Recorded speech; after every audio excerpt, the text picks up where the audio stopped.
Hi hello ಎಲ್ರಿಗೂ ನಮಸ್ಕಾರ. ನನ್ನ ಹೆಸರು ಕಿರಣ್ ಅಂತ. ಎಲ್ರಿಗೂ money and mind Kannada YouTube ಚಾನಲ್ಗೆ ವೆಲ್ಕಮ್. ನಾನು ನನ್ನ ಲಾಸ್ಟ್ ಇಂಟ್ರೊಡಕ್ಷನ್ ವಿಡಿಯೋದಲ್ಲಿ ಹೇಳ್ಕೊಂಡಿರೋ ಹಾಗೆ ಈ ವಿಡಿಯೋ ಈ ಯೂಟ್ಯೂಬ್ ಚಾನಲ್ ಮುಖ್ಯ ಉದ್ದೇಶ ಏನಪ್ಪ ಅಂತಂದರೆ ಕನ್ನಡದಲ್ಲಿ ಸ್ಟಾಕ್ ಮಾರ್ಕೆಟ್ ಬಗ್ಗೆ ಮತ್ತು ಫೈನಾನ್ಸ್ ಬಗ್ಗೆ ಜನರಿಗೆ ಅವೇರ್ನೆಸ್ ಮೂಡಿಸೋದು, ತಿಳಿಸೋದು ಆ್ಯಂಡ್ ಆಲ್ಸೋ ಒಂದು ಎಜುಕೇಷನ್ ಪಾಯಿಂಟ್ ಆಫ್ ವ್ಯೂ ಇಂದ ಎಲ್ಲರೂ ಸ್ಟಾಕ್ ಮಾರ್ಕೆಟಲ್ಲಿ ಪಾರ್ಟಿಸಿಪೇಟ್ ಮಾಡಬೇಕು, ಇನ್ವೆಸ್ಟಿಂಗಲ್ಲಿ ಪಾರ್ಟಿಸಿಪೇಟ್ ಮಾಡಬೇಕು ಅನ್ನೋ ಉದ್ದೇಶದಿಂದ ಈ ಯೂಟ್ಯೂಬ್ ಚಾನಲ್ನ ಸ್ಟಾರ್ಟ್ ಮಾಡ್ತಿರುವಂಥದ್ದು.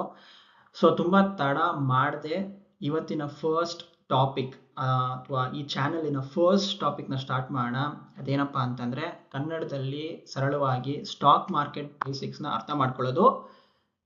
ನಾನು ಚಾಲೆಂಜ್ ಮಾಡ್ತೀನಿ, ಇವತ್ತಿನವರೆಗೂ ಏನೇನು ಸ್ಟಾಕ್ ಮಾರ್ಕೆಟ್ ಬಗ್ಗೆ ಹೇಳ್ಕೊಡೋದಕ್ಕಾಗಲಿ ಅಥವಾ ತಿಳಿಸ್ಕೊಡೋದಕ್ಕಾಗಲಿ ಕನ್ನಡದಲ್ಲಿ ಚಾನೆಲ್ಸ್ ಇದ್ದಾವೆ, ಅದು ಯಾವುದೇ ಚಾನಲಲ್ಲೂ ಇಷ್ಟು ಬೇಸಿಕ್ಕಾಗಿ ಕನ್ನಡದಲ್ಲಿ ಕಾಂಪ್ಲೆಕ್ಸ್ ಟಾಪಿಕ್ಸ್ನ ಸಿಂಪಲ್ಲಾಗಿ ಎಕ್ಸ್ಪ್ಲೇನ್ ಮಾಡಿರೋಕ್ಕೆ ಸಾಧ್ಯನೇ ಇಲ್ಲ. ಸೊ ಈ ತಡ ಮಾಡ್ದಿರ ಸ್ಟಾರ್ಟ್ ಮಾಡೋಣ ಇವತ್ತಿನ ವಿಡಿಯೋನ, ಸ್ಟಾಕ್ ಮಾರ್ಕೆಟ್ ಬೇಸಿಕ್ಸ್ ಇನ್ ಕನ್ನಡ.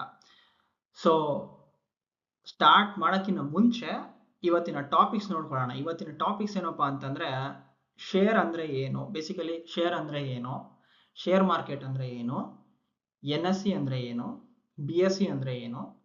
ಶೇರ್ ಮಾರ್ಕೆಟ್ ಅಂತ ತುಂಬ ಜನ ಮಾತಾಡ್ತಾರೆ. ಶೇರ್ ನಾನು ತಗೊಂಡೆ, ಅದು ತಗೊಂಡೆ, ಆ ಕಂಪ್ನಿ ಶೇರ್ ತಗೊಂಡೆ, ಈ ಕಂಪ್ನಿ ಶೇರ್ ತಗೊಂಡೆ, ಮಾಡಿದೆ.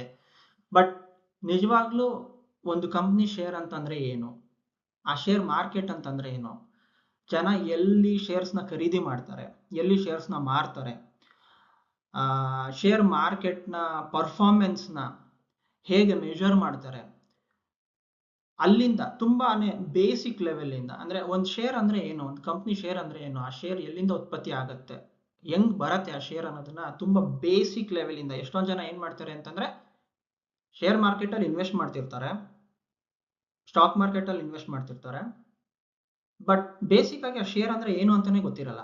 ಎಷ್ಟೊಂದು ಜನ ಶೇರ್ ಮಾರ್ಕೆಟ್ ಅಲ್ಲಿ ಇನ್ವೆಸ್ಟಿಂಗ್ ತುಂಬ ವರ್ಷಗಳಿಂದ ಮಾಡ್ತಿರ್ತಾರೆ, NSE ಅಂದರೆ ಏನು ಅಂತ ಗೊತ್ತಿರಲ್ಲ, BSE ಅಂದರೆ ಏನು ಅಂತ ಗೊತ್ತಿರಲ್ಲ. ಸೊ ಹಾಗಾಗಿ ಇವತ್ತಿನ ವಿಡಿಯೋದಲ್ಲಿ ಬೇಸಿಕಲಿ ಶೇರ್ ಅಂದ್ರೆ ಏನು, ಶೇರ್ ಮಾರ್ಕೆಟ್ ಅಂದ್ರೆ ಏನು, NSE ಅಂದ್ರೆ ಏನು, BSE ಅಂದ್ರೆ ಏನು ತಿಳ್ಕೊತಾ ಹೋಗೋಣ. ಸೊ ಶೇರ್ ಅಂದ್ರೆ ಏನು, ಬೇಸಿಕಲಿ ಆ ಶೇರ್ ಎಲ್ಲಿಂದ ಉತ್ಪತ್ತಿ ಆಗುತ್ತೆ, ಇದನ್ನ ಅರ್ಥ ಮಾಡ್ಕೋಬೇಕು ಅಂತಂದ್ರೆ ಒಂದು ಸಿಂಪಲ್ ಎಕ್ಸಾಂಪಲ್ ತಗೋಬೇಕು. ಸಪೋಸ್ ನೀವು ಒಂದು ಬಿಸ್ನೆಸ್ ಮಾಡ್ತಿದ್ದೀರಾ, ಒಂದು ಬಿಸ್ನೆಸ್ ನಡೆಸ್ತಿದ್ದೀರಾ ಅಂತ ಅನ್ಕೊಳ್ಳಿ. ಫಾರ್ ಎಕ್ಸಾಂಪಲ್ ಬೇಸಿಕಲಿ ಹೇಳಬೇಕು ಅಂತಂದ್ರೆ ಒಂದು ಸಣ್ಣ ಹೋಟ್ಲ್ ನಡೆಸ್ತಿದ್ದೀರಾ, ಹೋಟ್ಲ್ ಎಲ್ಲ ಚೆನ್ನಾಗಿ ನಡೀತಿರುತ್ತೆ.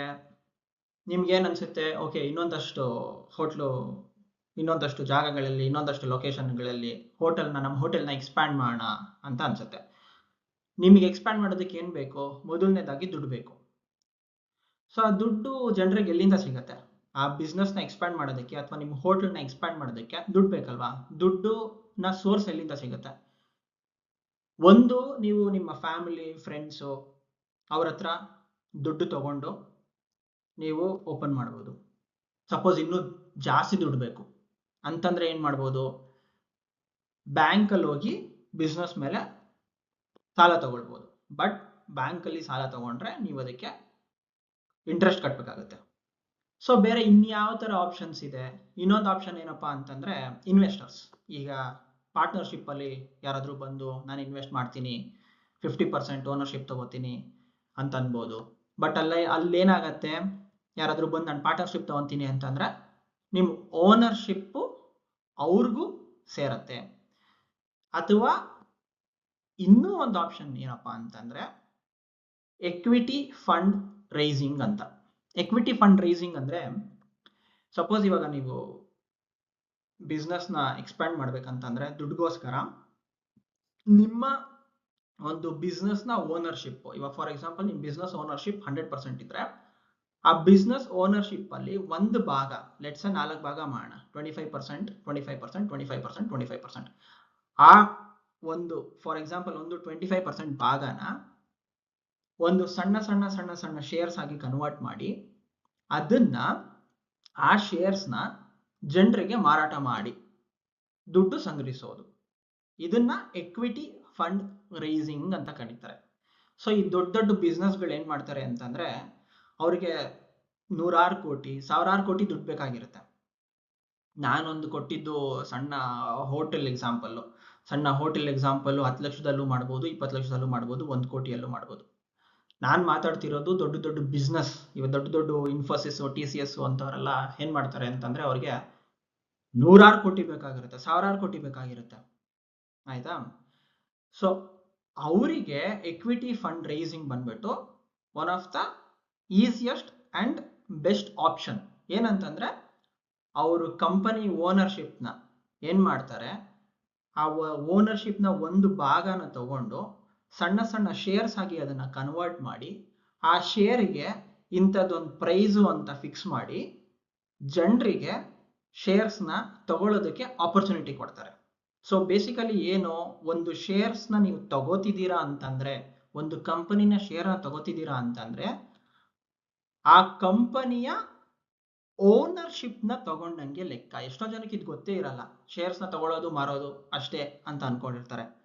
ಹಾಗಲ್ಲ, ಯಾವುದೇ ಒಂದು ಕಂಪನಿ ಶೇರ್ಸ್ನ ನೀವು ತಗೋತಿದ್ದೀರಾ ಅಂತಂದ್ರೆ ಆ ಕಂಪನಿಯ ಒಂದು ಓನರ್ಶಿಪ್ನ ತಗೊಂಡಾಗೆ ಲೆಕ್ಕ. ನೀವು ಒಂದು ಶೇರ್ ತಗೊಂಡ್ರು ಆ ಕಂಪನಿಯ ಒಂದು ಸಣ್ಣ ಭಾಗದ ಓನರ್ಶಿಪ್ನ ನೀವು ತಗೊಂಡಂಗೆ ಲೆಕ್ಕ. ಸೊ ಶೇರ್ಸ್ ಹಂಗ್ ಕ್ರಿಯೇಟ್ ಆಗತ್ತೆ. ಎಕ್ವಿಟಿ ಫಂಡ್ ರೈಸಿಂಗ್ ಅಂತಾರೆ. ಈಸಿಯಾಗಿ ಅರ್ಥ ಮಾಡ್ಕೋಬೇಕು ಅಂತಂದ್ರೆ ಬಿಸ್ನೆಸಸ್ಗಳಿಗೆ ತಮ್ಮ ಬಿಸ್ನೆಸ್ನ ಎಕ್ಸ್ಪ್ಯಾಂಡ್ ಮಾಡೋದಕ್ಕಾಗ್ಲಿ ಅಥವಾ ತಮ್ಮ ಬಿಸ್ನೆಸ್ ಮೇಲೆ ಇನ್ವೆಸ್ಟ್ ಮಾಡೋದಕ್ಕಾಗ್ಲಿ ದುಡ್ಡನ್ನ ಸಂಗ್ರಹ ಮಾಡೋದಕ್ಕೆ ತಮ್ಮ ಓನರ್ಶಿಪ್ನ ತಮ್ಮ ಒಂದು ಭಾಗದ ಓನರ್ಶಿಪ್, ಇವಾಗ 100% ಅಂತಂದ್ರೆ ಒಂದು 25% ಓನರ್ಶಿಪ್ನ ಎಕ್ವಿಟಿ ಆಗಿ ಕನ್ವರ್ಟ್ ಮಾಡಿ, ಶೇರ್ಸ್ ಆಗಿ ಕನ್ವರ್ಟ್ ಮಾಡಿ, ಆ ಶೇರ್ಸ್ಗೆ ಅವರು ಒಂದು ಪ್ರೈಸ್ನ ಏನು ನಿಗದಿ ಮಾಡಿ ಆ ಶೇರ್ಸ್ನ ನಮ್ಮಂತ ಸಾಮಾನ್ಯ ಜನರಿಗೆ ತಗೊಳ್ಳೋ ಅವಕಾಶ ಮಾಡಿಕೊಡ್ತಾರೆ. ನಾವು ಆ ದುಡ್ಡನ್ನ ಕೊಟ್ಟು ಆ ಶೇರ್ನ ಖರೀದಿ ಮಾಡ್ತೀವಿ.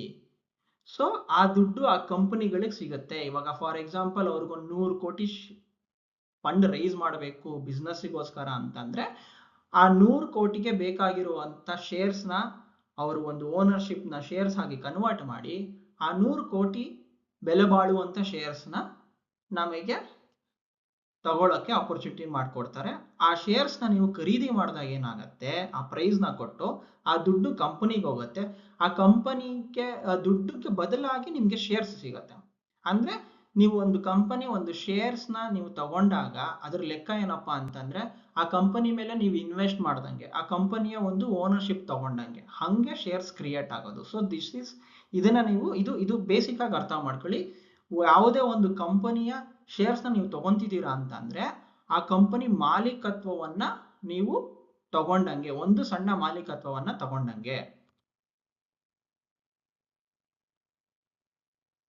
ಉದಾಹರಣೆಗೆ ಇವಾಗ ಒಂದು ಕಂಪ್ನಿ 100 ಶೇರ್ಸ್ ಇಶ್ಯೂ ಮಾಡಿದ್ರು ಅಂತಂದ್ರೆ ನೀವು ಅದ್ರಲ್ಲಿ 1 ಶೇರ್ ತಗೊಂಡ್ರಿ ಅಂತಂದ್ರೆ ಆ 1% ಆಫ್ ಓನರ್ಶಿಪ್ನ 1% ಓನರ್ಶಿಪ್ನ ನೀವು ತಗೊಂಡ ಹಾಗೆ. ಸೊ ಇವಾಗ ಒಂದು 100% ಅಲ್ಲಿ ಈ 100 ಈ ಓನರ್ಶಿಪ್ನ 100 ಶೇರ್ಗಳಾಗಿ ಕನ್ವರ್ಟ್ ಮಾಡಿ ಆ 100 ಶೇರ್ಗಳನ್ನ ಜನಗಳಿಗೆ ಮಾರಾಟಕ್ಕೆ ಕೊಟ್ರೆ ಜನ ಅದನ್ನ ತಗೊಂಡ್ರೆ, ಅಕಸ್ಮಾತ್ ಅದ್ರಲ್ಲಿ ನೀವು 1 ಶೇರ್ನ ತಗೊಂಡ್ರೆ ಆ 100 ಶೇರ್ ಅಲ್ಲಿ ಓವರ್ ಆಲ್ 100 ಶೇರ್ ಅಲ್ಲಿ ಇವಾಗ ಒಂದು ಕಂಪನಿ ಇರುತ್ತೆ, ಒಂದು ಕಂಪನಿ 100 ಶೇರ್ ಆಗಿ ಆ ಕಂಪನಿ ಓನರ್ಶಿಪ್ನ ಡಿವೈಡ್ ಮಾಡಿರ್ತಾರೆ. ಆ 100 ಶೇರ್ ಅಲ್ಲಿ 1 ಶೇರ್ ನೀವು ಖರೀದಿ ಮಾಡಿದ್ರೆ ಆ ಕಂಪನಿಯಲ್ಲಿ ನಿಮ್ದು 1% ಓನರ್ಶಿಪ್ ಅಂತ ಅರ್ಥ. ಸೊ ಇದು ಹಿಂಗೆ ಕ್ರಿಯೇಟ್ ಆಗುತ್ತೆ ಶೇರ್ಸ್ ಬೇಸಿಕಲಿ ಹೆಂಗ್ ಕ್ರಿಯೇಟ್ ಆಗತ್ತೆ ಅಂತಂದ್ರೆ ಕಂಪನಿಗಳು ತಮಗ್ ಬೇಕಾಗಿರುವಂತ ದುಡ್ಡನ್ನ ಕಂಪನಿನ ಎಕ್ಸ್ಪ್ಯಾಂಡ್ ಮಾಡೋದಕ್ಕೆ, ಕಂಪನಿನ ಬೆಳೆಸೋದಕ್ಕೆ ಬೇಕಾಗಿರುವಂತ ದುಡ್ಡನ್ನ ರೈಸ್ ಮಾಡೋದಕ್ಕೆ ಶೇರ್ಸ್ಗಳನ್ನ ಕ್ರಿಯೇಟ್ ಮಾಡಿ ಆ ಶೇರ್ಸ್ನ ನಮಗೆ ಮಾರ್ತಾರೆ. ನಾವು ದುಡ್ಡು ಕೊಟ್ಟು ತಗೋತೀವಿ, ನಮ್ ದುಡ್ಡು ಕಂಪನಿಗೆ ಹೋಗುತ್ತೆ, ಆ ಕಂಪನಿ ಆ ದುಡ್ಡನ್ನ ತಗೊಂಡು ಅವ್ರ ಕಂಪನಿ ಮೇಲೆ ಇನ್ವೆಸ್ಟ್ ಮಾಡಿ ಆ ಕಂಪನಿನ ಬೆಳೆಸ್ತಾರೆ. ಸೊ ಏನಾಗತ್ತೆ, ಕಂಪನಿ ಆ ದುಡ್ಡನ್ನ ತಗೊಂಡು ಕಂಪನಿ ಒಳ್ಳೆ ಪರ್ಫಾರ್ಮೆನ್ಸ್ ಮಾಡಿದ್ರೆ, ಒಳ್ಳೆ ಪರ್ಫಾರ್ಮೆನ್ಸ್ ಅಂದ್ರೆ ಏನು, ಕಂಪನಿ ಇನ್ವೆಸ್ಟ್ ಮಾಡಿ ಕಂಪನಿ ಚೆನ್ನಾಗಿ ಲಾಭ ಮಾಡಿ ಕಂಪನಿ ದುಡ್ಡು ಚೆನ್ನಾಗಾದ್ರೆ ಕಂಪನಿ ದುಡ್ಡು ಚೆನ್ನಾಗಾದ್ರೆ ಆ ಕಂಪನಿಯ ಶೇರ್ಗಳಿಗೆ ಬೆಲೆ ಅಥವಾ ಡಿಮ್ಯಾಂಡ್ ಏನಂತಾರೆ ಜಾಸ್ತಿ ಆಗತ್ತೆ. ಸೊ ಆ ಕಂಪನಿ ಶೇರ್ಗಳ ಡಿಮ್ಯಾಂಡ್ ಏನಕ್ಕೆ ಜಾಸ್ತಿ ಆಗತ್ತೆ ಅಂತಂದ್ರೆ ಆ ಕಂಪನಿ ಚೆನ್ನಾಗಿ ಪರ್ಫಾರ್ಮೆನ್ಸ್ ಮಾಡ್ತಿದ್ದಾಗ, ಆ ಕಂಪನಿ ಹೇಳ್ದಂಗೆ ಚೆನ್ನಾಗಿ ಪರ್ಫಾರ್ಮೆನ್ಸ್ ಮಾಡ್ತಿದ್ದಾಗ, ಚೆನ್ನಾಗಿ ಪ್ರಾಫಿಟ್ ಮಾಡ್ತಿದ್ದಾಗ ಆ ಕಂಪನಿಯ ಶೇರ್ಗಳಿಗೆ ಡಿಮ್ಯಾಂಡ್ ಜಾಸ್ತಿ ಆಗತ್ತೆ ಮಾರ್ಕೆಟಲ್ಲಿ. ಆ ಡಿಮ್ಯಾಂಡ್ ಜಾಸ್ತಿ ಆದಾಗ ಆಟೋಮೆಟಿಕ್ ಆಗಿ ಅದ್ರ ಪ್ರೈಸ್ ಜಾಸ್ತಿ ಆಗ್ತಾ ಹೋಗುತ್ತೆ. ಸಪೋಸ್ ಯಾರಾದ್ರೂ ಒಂದು ಕಂಪನಿಯ ಶೇರ್ನ 10 ರೂಪಾಯಿಗೆ ತಗೊಂಡಿದ್ರೆ ಮುಂದಿನ ದಿನಗಳಲ್ಲಿ ಆ ಕಂಪನಿ ಹೇಳ್ಕೊಂಡಂಗೆ ಒಳ್ಳೆ ಪರ್ಫಾರ್ಮೆನ್ಸ್ ಮಾಡಿದ್ರೆ, ಹೇಳ್ಕೊಂಡಂಗೆ ಒಳ್ಳೆ ರಿಸಲ್ಟ್ಸ್ ಕೊಟ್ಟಿದ್ರೆ, ಒಳ್ಳೆ ಪ್ರಾಫಿಟ್ ಮಾಡಿದ್ರೆ ಆ ಕಂಪನಿಯ ಶೇರ್ಗಳಿಗೆ ಡಿಮ್ಯಾಂಡ್ ಜಾಸ್ತಿ ಆಗುತ್ತೆ. ಆ ಡಿಮ್ಯಾಂಡ್ ಜಾಸ್ತಿ ಆದ್ರೆ ಆಟೋಮೆಟಿಕಲಿ ಶೇರ್ ಪ್ರೈಸ್ ಜಾಸ್ತಿ ಆಗತ್ತೆ. ಸಪೋಸ್ ಏನಾದ್ರೂ ನೀವು 10 ರೂಪಾಯಿಗೆ ತಗೊಂಡಿದ್ರೆ ಅದು ಚೆನ್ನಾಗಿ ಪರ್ಫಾರ್ಮ್ ಮಾಡಿ ಅದಕ್ಕೆ ಆ ಕಂಪನಿಯ ಶೇರ್ಗಳಿಗೆ ಡಿಮ್ಯಾಂಡ್ ಬಂದಾಗ 10 ರೂಪಾಯಿ ಇದ್ದಿದ್ದು 11 ರೂಪಾಯಿ ಆಗ್ಬೋದು, 12 ರೂಪಾಯಿ ಆಗ್ಬೋದು, 13 ರೂಪಾಯಿ ಆಗ್ಬೋದು. ನೀವು 10 ರೂಪಾಯಿಗೆ ತಗೊಂಡಿದ್ರೆ ಒಂದ್ ಶೇರ್ನ, ಅದೇನಾದ್ರೂ ಅಕಸ್ಮಾತ್ 11 ರೂಪಾಯಿ ಆಯ್ತು, 12 ರೂಪಾಯಿ ಆಯ್ತು ಅಂತಂದ್ರೆ ನಿಮಗೆ 1 ರಿಂದ 2 ರೂಪಾಯಿ ಲಾಭ. ನೀವು ಅದನ್ನ ಮತ್ತೆ ಮಾರ್ತೀನಿ ಅಂತಂದ್ರೆ 12 ರೂಪಾಯಿಗೆ ಮಾರಿದ್ರೆ 2 ರೂಪಾಯಿ ಲಾಭ. ಸೊ ಹಿಂಗೆ ಒಂದು ಕಂಪ್ನಿ ಶೇರ್ನ ತಗೊಂಡು ಆ ಕಂಪ್ನಿ ಪರ್ಫಾರ್ಮೆನ್ಸ್ ಮೇಲೆ ಆ ಶೇರ್ ಪ್ರೈಸು ಜಾಸ್ತಿ ಆಗೋದು. ಅದೇ ರೀತಿ ಅಕಸ್ಮಾತ್ ಏನಾದ್ರು ಆ ಕಂಪ್ನಿ ಅನ್ಕೊಂಡಿರೋ ರೀತಿ ಪರ್ಫಾರ್ಮ್ ಮಾಡಲಿಲ್ಲ ಅಂತಂದ್ರೆ ನಾನಾ ಕಾರಣಗಳಿರ್ಬೋದು, ನಾನಾ ಕಾರಣಗಳಿಂದ ಅದನ್ನ ಕಂಪನಿ ಹೇಳ್ಕೊಂಡ ರೀತಿ ಪರ್ಫಾರ್ಮೆನ್ಸ್ ಮಾಡಲಿಲ್ಲ, ಪ್ರಾಫಿಟ್ನ ಸಂಪಾದನೆ ಮಾಡಲಿಲ್ಲ ಅಂತಂದ್ರೆ ಅದೇ ರೀತಿ ಆ ಕಂಪನಿಯ ಶೇರ್ಗಳಿಗೆ ಡಿಮ್ಯಾಂಡ್ ಕೂಡ ಕಡಿಮೆ ಆಗತ್ತೆ. ಡಿಮ್ಯಾಂಡ್ ಕಡಿಮೆ ಆಗಿ ಸಪ್ಲೈ ಜಾಸ್ತಿ ಆದ್ರೆ ಏನಾಗತ್ತೆ, ಶೇರ್ ಪ್ರೈಸ್ ಆಟೋಮೆಟಿಕಲಿ ಕಡಿಮೆ ಆಗತ್ತೆ. ಈ ಡಿಮ್ಯಾಂಡ್ ಅಂಡ್ ಸಪ್ಲೈ ನೀವು ಎಲ್ಲದರಲ್ಲೂ ಅಪ್ಲೈ ಆಗತ್ತೆ. Demand and supply share price ಅಲ್ಲಿ ಮಾತ್ರ ಅಂತಾನೆ ಅಲ್ಲ. ನೀವು ಯಾವುದೇ ನೋಡಿ, ಇವಾಗ ಅಕಸ್ಮಾತ್ ರೈತರು ಎಲ್ಲರೂ ಟೊಮೊಟೊ ಬೆಳೆದ್ಬಿಟ್ರೆ ಒಂದೇ ಸಲ ಟೊಮೊಟೊ ಬೆಲೆ ಕುಸಿಯತ್ತೆ. ಏನಕ್ಕೆ ಕುಸಿಯತ್ತೆ ಅಂತಂದ್ರೆ ಡಿಮ್ಯಾಂಡ್ ಕಡಿಮೆ ಇರತ್ತೆ, ಸಪ್ಲೈ ಜಾಸ್ತಿ ಇರತ್ತೆ, ತಗೊಳ್ಳೋರು ಕಡಿಮೆ, ಮಾರೋರು ಜಾಸ್ತಿ. ಹಂಗಾಗಿ ಟೊಮೊಟೊ ಪ್ರೈಸ್ ಕುಸಿಯತ್ತೆ. ಅದೇ ಒಂದೊಂದ್ಸಲ ಏನಾಗುತ್ತೆ, ಟೊಮೊಟೊ ಬೆಲೆ ಗಗನಕ್ಕೆ ಏರುತ್ತೆ. ಏನಕ್ಕೆ ಅಂತಂದ್ರೆ ಸೀಸನ್ ಅಲ್ಲಿ ಕರೆಕ್ಟ್ ಆಗಿ ಟೊಮೊಟೊನ ಬೆಳೆಯಕ್ ಆಗ್ಲಿಲ್ಲ ಅಂತಂದ್ರೆ, ಅಥವಾ ಮಳೆ ಏನಾದ್ರು ಬಂದು ಟೊಮೊಟೊ ಬೆಳೆ ಏನಾದ್ರು ಹಾಳಾಗಿ ಡಿಮಾಂಡ್ ಜಾಸ್ತಿ ಇದ್ದು ಟೊಮೊಟೊ ಸಪ್ಲೈ ಜಾಸ್ತಿ ಇಲ್ಲ ಅಂತಂದ್ರೆ ಆಟೋಮೆಟಿಕಲಿ ಟೊಮೊಟೊ ಬೆಲೆ ಜಾಸ್ತಿ ಆಗತ್ತೆ. ಸೊ ಈ ಡಿಮ್ಯಾಂಡ್ ಅಂಡ್ ಸಪ್ಲೈ ಮೇಲೆ ವರ್ಕ್ ಆಗುತ್ತೆ ಶೇರ್ ಪ್ರೈಸು. ಆ ಡಿಮ್ಯಾಂಡ್ ಅಂಡ್ ಸಪ್ಲೈ ಯಾವ್ದ್ರ ಮೇಲೆ ಡಿಪೆಂಡ್ ಆಗಿರುತ್ತೆ ಅಂತಂದ್ರೆ ಆ ಕಂಪನಿ ಪ್ರತಿ ವರ್ಷ ಹೆಂಗ್ ಪರ್ಫಾರ್ಮ್ ಮಾಡ್ತಿದೆ, ಎಷ್ಟು ಪ್ರಾಫಿಟ್ ನ ಗಳಿಸ್ತಿದೆ. ಈಗ ಹಿಂದಿನ ವರ್ಷ 10 ಕೋಟಿ ಪ್ರಾಫಿಟ್ ಮಾಡಿತ್ತು, ಈ ವರ್ಷ 20 ಕೋಟಿ ಮಾಡಿದ್ರೆ ಡಬ್ಬಲ್. ಸೊ ಚೆನ್ನಾಗಿ ಪ್ರಾಫಿಟ್ ಮಾಡಿದೆ. ಜನ ಏನ್ ಮಾಡ್ತಾರೆ, ಈ ಕಂಪ್ನಿ ಚೆನ್ನಾಗಿ ಮಾಡುತ್ತೆ ಅಂತಂದ್ಬಿಟ್ಟು ಎಲ್ಲರೂ ಆ ಕಂಪ್ನಿಯ ಶೇರ್ಗಳನ್ನ ಬೈ ಮಾಡೋದಕ್ಕೆ ನೋಡ್ತಾರೆ, ತಗೊಳ್ಳೋದಕ್ಕೆ ನೋಡ್ತಾರೆ. ಅವಾಗ ಡಿಮ್ಯಾಂಡ್ ಜಾಸ್ತಿ ಆಗುತ್ತೆ. ಡಿಮ್ಯಾಂಡ್ ಜಾಸ್ತಿ ಆದಾಗ ಏನಾಗುತ್ತೆ, ಸಪ್ಲೈ ಅಷ್ಟೇ ಇದ್ದಾಗ ಡಿಮ್ಯಾಂಡ್ ಜಾಸ್ತಿ ಆದಾಗ ಶೇರ್ ಪ್ರೈಸ್ ಆಟೋಮೆಟಿಕಲಿ ಜಾಸ್ತಿ ಆಗುತ್ತೆ. ಸೊ ಸಿಂಪಲ್ ಆಗಿ ಅರ್ಥ ಮಾಡ್ಕೋಬೇಕು ಅಂತಂದ್ರೆ ಶೇರ್ಸ್ ಹೆಂಗೆ ಕ್ರಿಯೇಟ್ ಮಾಡ್ತಾರೆ ಅಥವಾ ಹೆಂಗ್ ಬರುತ್ತೆ ಅಂತಂದ್ರೆ, ಕಂಪನಿಗಳು ಅವ್ರಿಗೆ ಬೇಕಾಗಿರೋ ದುಡ್ಡನ್ನ ರೈಸ್ ಮಾಡೋದಕ್ಕಾಗಿ ಕಂಪನಿಯ ಓನರ್ಶಿಪ್ನ, ಒಂದು ಭಾಗದ ಓನರ್ಶಿಪ್ನ ಶೇರ್ಸ್ ಕನ್ವರ್ಟ್ ಮಾಡಿ ಅದಕ್ಕೊಂದು ಪ್ರೈಸ್ ಅಂತ ಇಟ್ಟು ಅದನ್ನ ಶೇರ್ ಮಾರ್ಕೆಟ್ ಅಲ್ಲಿ ಮಾರ್ತಾರೆ. ಸೊ ಇದು ಬೇಸಿಕಲಿ ಇದು ಶೇರ್. ಸೊ ಶೇರ್ ನೀವು ಯಾವ್ದಾದ್ರೂ ಒಂದು ಕಂಪ್ನಿಯ ಶೇರ್ಸ್ ನ ತಗೋತಿದ್ದೀರಾ ಅಂತಂದ್ರೆ ಅದು ಬಂದ್ಬಿಟ್ಟು ಆ ಕಂಪನಿಯ ಓನರ್ಶಿಪ್ ತಗೊಂಡಂಗೆ. ನೆಕ್ಸ್ಟ್